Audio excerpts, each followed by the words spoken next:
اعوذ باللہ من الشیطان الرجیم بسم الله الرحمن الرحیم السلام علیکم ورحمۃ اللہ وبرکاتہ. زم تاسو قربا زید الله بنگش تاسو ګورئ جی اباسین ټي وي.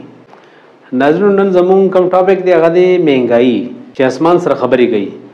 مهنګایي خو په هر ځای کې ډېره زیاته ده خو زمونږ د ضلع هنګو عوام بالکل جړه ته راغلی د مهنګۍ د لاسه. پیټرول هم را پرېوته ډیزل هم را پرېوته خو په کرایو کې خو په مهنګۍ کې داسې خاص فرق را نه و.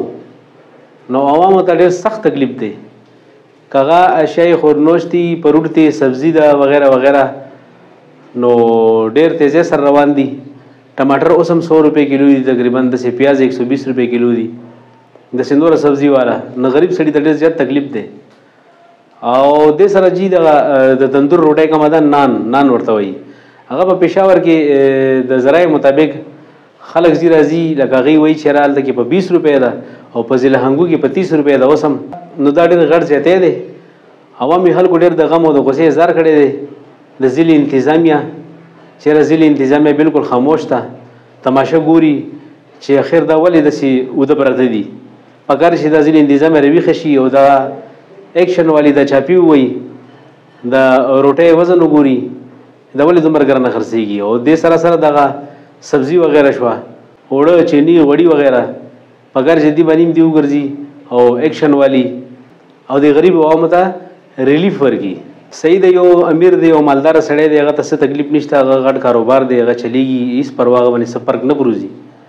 خو خپه خو موږ د خپل دی دیاړیمارو ته غریبو خلکو ته یو چېره 300 روپۍ ګټي 500 روپۍ ګټي نو هغوی به د خپل کور ګزاره د بچو ګزاره څنګه کوي. نو آخر کار هم ډېر ځوانان مشران تنګ شي په خودکشۍ باندې مجبوره شي. څوک خپل بچي حلالوي. داسې ډېر کیسونه مخې ته راغله تاسو نه څه پټ نه دي فیسبوک او په هغه باندې چلیدلي دي چې اکثر خلک د خپل غربت نه تنګ شي. بال بچ ولې چې بال بچ د کور ښوونه غواړي خامخا روړې به کار سره نه وي بارې طریقې وي او موږ له به را پیدا کوي.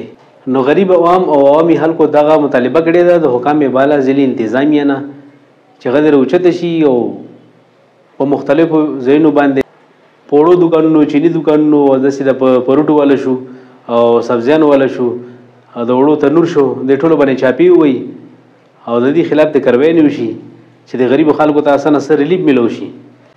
داسې خبرې موږ ته اطلاعګانې خلکو راکړي دي چې یاره په دې سمانې روډ باندې یو خو شوکې داسې ګودامونه دي چې هغې کې اوړه مکسینګ کېږي. اوړه راخلي او یو تروړې ناړي بلې تروړې ته اوړه خپله کې مکس کوي بیا هغه په ګرانه بیا په غریب عوام باندې خرڅوي. نو آخر کار د دې نظام او د سیسټم به څه کېږي د دې به څه نتیجه وځي. نو د غریب عوام د طرفه او موږ د خپل د ټیم د طرف هم د حکام بالا او انتظامیه دا مطالبه کوو چې هغې راوځي زموږ میډیا زموږ څومره ټیم دی ټول شانه بشانه ورسره ولاړ یو کومې کاروایي کوي موږ بالکل چاپو کې ورسره شریک یو د دې خلکو خلاف د کاروایي وشي او غریب عوام ته د ریلیف میلو شي. نو په دې ټایم زه تاسو نه اجازت غواړم انشاءالله بیا نورو ښو پروګرامونو سره رپورټونو سره بیا زیریږو.